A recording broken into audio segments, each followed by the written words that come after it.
Shalom, salam sejahtera untuk kita semua. Perkenalkan, nama saya Devina dengan NIM 22293 dari Prodi Pendidikan Akuntansi kelas 2A, Universitas Pendidikan Indonesia. Saat ini saya ingin menyampaikan berbagai materi, diantaranya yaitu topik mengenai Yesus Kristus, keselamatan di dalam Yesus Kristus, iman dan ketaatan, inerransi Alkitab, the image of God, serta teologi dan sains. Saudara-saudara, apakah Anda pernah bertanya apakah kita harus mempercayai Yesus? Siapakah Dia? Apakah Yesus adalah Tuhan? Apa itu iman dan ketaatan? Apakah Alkitab dapat dipercaya? Bagaimana jika Alkitab telah dipalsukan? Apakah Alkitab benar-benar berasal dari Allah? Kemana naskah Perjanjian Lama dan Perjanjian Baru saat ini? Apakah manusia benar-benar ciptaan Allah atau kita merupakan hasil evolusi makhluk primata seperti yang dikatakan oleh Charles Darwin? Apakah teologi dan sains itu bertentangan? Apa yang harus kita percaya? Perkataan Alkitab atau ilmu pengetahuan? Mungkin sebagian dari kita pernah memikirkan pertanyaan tersebut. Saya pun pernah dipenuhi oleh rasa penasaran terhadap pertanyaan-pertanyaan tersebut. Namun, saya tidak berani bertanya kepada siapapun, baik itu kepada keluarga, teman, saudara, atau siapapun, orang-orang di sekitar saya, karena saya berpikir jika saya mengajukan pertanyaan seperti itu, mungkin sebagian orang akan menilai saya sebagai orang yang kurang beriman, orang yang meragukan Tuhan, dan lain sebagainya. Maka dari itu, menurut saya, pertanyaan-pertanyaan seperti itu dapat disebut sebagai dangerous questions. Mengapa demikian? Karena apabila kita mencari jawaban mengenai pertanyaan tersebut dari sumber yang salah, mungkin saja kita akan dihakimi seperti yang sudah saya katakan sebelumnya. Dan mungkin saja jawaban yang kita dapatkan itu salah, sehingga bukannya kita semakin mendekatkan diri kepada Tuhan, tapi kita semakin jauh daripadanya. Akan tetapi, saya bersyukur karena saat ini hampir semua pertanyaan yang ada di benak saya dapat terjawab setelah mempelajari mata kuliah pendidikan agama Kristen. Saudara-saudara, kini marilah kita memulai topik bahasan pertama kita, yaitu mengenai Yesus Kristus. Mungkin banyak orang yang bertanya, siapakah Yesus Kristus? Apakah ia seorang nabi atau Tuhan? Dalam Markus 8 ayat 27-29, terdapat percakapan antara Tuhan Yesus dan murid-muridnya. Kemudian Yesus beserta murid-muridnya berangkat ke kampung-kampung di sekitar Kaisarea Filipi. Di tengah jalan ia bertanya kepada murid-muridnya. Katanya, kata orang, siapakah aku ini? Jawab mereka, ada yang mengatakan Yohanes Pembaptis, ada juga yang mengatakan Elia, ada pula yang mengatakan seorang dari para nabi. Ia bertanya kepada mereka, tetapi apa katamu? Siapakah aku ini? Maka jawab Petrus, engkau adalah Mesias. Lalu, Yesus melarang mereka dengan keras supaya jangan memberitahukan kepada siapapun tentang dia. Seperti yang kita ketahui, setiap orang memiliki sudut pandang yang berbeda, dan pada umumnya manusia mengenal Yesus sebagai seorang individu yang hidup di Israel pada 2000 tahun yang lalu. Terdapat beberapa agama lain pun yang memandang bahwa Yesus adalah seorang nabi, guru, atau seorang yang saleh. Namun, sebagai orang Kristen yang mempercayai isi Alkitab, kita tahu bahwa Yesus lebih dari sekadar nabi, guru, ataupun orang saleh. Ia adalah Tuhan, seperti yang tercantum pada ayat-ayat tadi. Sebagian orang mungkin tidak bisa mengakui bahwa Yesus adalah Tuhan. Sebagian orang mungkin masih meragukan akan kebenaran hal tersebut. Salah satu orang yang masih meragukan Yesus sebagai Tuhan adalah C.S. Lewis. Ia berkata bahwa saya siap untuk menerima dia sebagai seorang pengajar moral yang agung, tapi saya tidak menerima klaim bahwa dia adalah Allah. Melalui kalimat tersebut terlihat jelas bahwa manusia memerlukan bukti yang menunjukkan bahwa Yesus adalah Tuhan yang lebih daripada manusia. Berikut adalah pernyataan yang menyatakan bahwa Yesus adalah Tuhan. Yohanes 10 ayat 30 berkata, Aku dan Bapa adalah satu. Yohanes 14 ayat 9, kata Yesus kepadanya, Tetapi sekian lama aku bersama-sama kamu Filipus, namun engkau tidak mengenal aku. Barang siapa telah melihat aku, ia telah melihat Bapa. Bagaimana engkau berkata, tunjukkanlah Bapa itu kepada kami? Yohanes 14 ayat 6, kata Yesus kepadanya, Akulah jalan dan kebenaran dan hidup.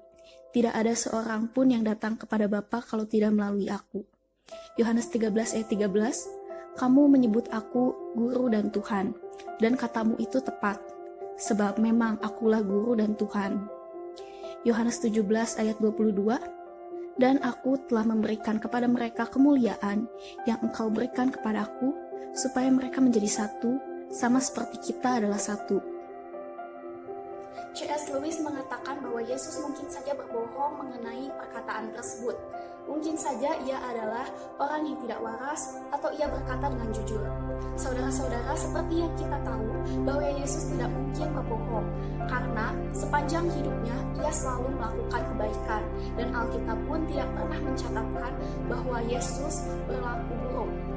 Kemungkinan kedua, bahwa Yesus merupakan orang yang tidak waras. Hal tersebut juga salah karena seperti yang kita tahu bahwa Yesus adalah seseorang yang memiliki pemikiran sistematis. Jadi dapat kita simpulkan bahwa Yesus berkata dengan jujur. Roma 10 ayat 9 berkata, sebab jika kamu mengaku dengan mulutmu bahwa Yesus adalah Tuhan dan percaya dalam hatimu bahwa Allah telah membangkitkan dia dari antara orang mati, maka kamu akan diselamatkan. Melalui ayat tersebut kita dapat mengetahui bahwa agama Kristen tidak dapat menyelamatkan kita dari maut. Karena yang mampu menyelamatkan kita hanyalah iman, percaya, dan pengakuan Yesus Kristus sebagai Tuhan. Berarti jika agama Kristen tidak dapat menyelamatkan kita, kita tidak memerlukan persekutuan ke gereja. Hal tersebut tentu saja salah, karena kita masih memerlukan persekutuan sebagai buah-buah dari iman kita kepada Tuhan. Mengapa mengakui Yesus sebagai Tuhan itu penting? Karena pengakuan adalah penentuan sikap, penentuan sejauh mana kita mau taat dan sedia melakukan kehendaknya, menentukan kualitas rohani kita, dan inti dari kebenaran misi. Saudara-saudara, nubuat pertama mengenai Yesus dapat kita jumpai pada Kejadian 3 ayat 15 yang berbunyi demikian dalam bahasa Indonesia. Aku akan mengadakan permusuhan antara engkau dan perempuan ini, keturunanmu dan keturunannya. Keturunannya akan meremukkan kepalamu, dan engkau akan meremukkan tumitnya. Dan di dalam bahasa Inggris berbunyi demikian, and I will put enmity between you and the woman, and between you offspring and hers. He will crush your head, and you will strike his heel. Seperti yang kita lihat dalam bahasa Inggris, kata keturunannya menggunakan kata plural bukan singular. Berdasarkan beberapa sumber yang telah saya baca, pada ayat tersebut tersirat sebuah nubuat dan janji pertama Allah mengenai rencana penebusan dunia. Janji itu menubuatkan kemenangan mutlak umat manusia dan Allah atas iblis dan kejahatannya melalui peperangan rohani antara keturunan wanita yaitu Yesus Kristus dan keturunan ular yaitu iblis dan para pengikutnya. Pada ayat ini dijanjikan bahwa Kristus akan lahir dari seorang perempuan dan akan diremukkan melalui penyaliban. Akan tetapi ia akan bangkit dari antara orang mati untuk meremukkan atau membinasakan iblis dan dosa guna menyelamatkan umat manusia. Beratus-ratus tahun sebelum kelahiran Yesus ke dunia, Alkitab telah mencatatkan lebih dari 300 nubuat mengenai kedatangannya. Semua poin mengenai nubuat tersebut terjadi secara tepat, mengenai kehidupan, mujizat, perkataan, kematian, kebangkitan, kenaikan, dan kedatangannya kelak benar-benar terjadi sesuai nubuat sebelumnya. Saudara-saudara, dari sekian banyak nubuat mengenai Yesus dalam Alkitab, marilah kita melihat beberapa nubuat tentangnya. Mengenai nubuat tempat kelahirannya terdapat pada Mika 5 ayat 2 yang berbunyi demikian. Tetapi engkau, hai Betlehem Efrata, hai yang terkecil di antara kaum-kaum Yehuda, daripadamu akan bangkit bagiku seorang yang akan membela Israel, yang permulaannya sudah sejak dahulu sejak dahulu kala. Setelah itu nubuat mengenai nama-namanya terdapat dalam Yesaya 9 ayat 6 dan 7 yang berisi demikian. Sebab seorang anak telah lahir untuk kita, seorang putra telah diberikan untuk kita. Lambang pemerintahan ada di atas bahunya, dan namanya disebutkan orang, penasihat ajaib, Allah yang perkasa, Bapa yang kekal, Raja damai. Besar kekuasaannya, dan damai sejahtera tidak akan berkesudahan di atas tahta Daud dan di dalam kerajaannya, karena ia mendasarkan dan mengokohkannya dengan keadilan dan kebenaran dari sekarang sampai selama-lamanya. Kecemburuan Tuhan semesta alam akan melakukan hal ini. Kesaksian Yohanes Pembaptis mengenai Yesus juga terdapat pada Markus 1 ayat 7 serta Lukas 3 ayat 16. Markus 1 ayat 7 berbunyi demikian. Inilah yang diberitakannya. Sesudah aku akan datang Ia yang lebih berkuasa daripadaku. Membungkuk dan membuka tali kasutnya pun aku tidak layak. Sementara pada Lukas 3 ayat 16 berisi demikian. Yohanes menjawab dan berkata kepada semua orang itu, "Aku membaptis kamu dengan air, tetapi Ia yang lebih berkuasa daripadaku akan datang dan membuka tali kasutnya pun aku tidak layak. Ia akan membaptis kamu dengan Roh Kudus dan dengan api." Kita tahu bahwa semua nubuat pada ayat-ayat tadi benar terjadi. Yesus memang lahir di Bethlehem sesuai dengan kutipan pada Mika 5 ayat 2. Namanya pun sesuai dengan isi firman pada Yesaya 9 ayat 6 dan 7. Selain itu, Yesus pun memang lahir dan datang setelah Yohanes Pembaptis sesuai dengan Markus 1 ayat 7. Saudara-saudara, Yesus memberikan pengaruh nyata dalam sejarah. Ia dan perkataannya membawa pengaruh besar pada kehidupan manusia dan bangsa. Pengaruhnya tersebar melalui penegakan dan penerimaan hak asasi manusia serta suara rakyat, pendirian sekolah juga universitas, pembentukan undang-undang untuk melindungi anak, penghapusan perbudakan serta melalui undang-undang pernikahan dan lain sebagainya. Saudara sekalian, tahukah Anda bahwa terdapat sejumlah individu yang mengalami perubahan dramatis, di mana awalnya mereka menyangkal Allah, lalu mereka berbalik untuk mengakui keberadaannya. Leo Wallace adalah seorang jenderal dan sastrawan jenius yang tidak mempercayai Tuhan.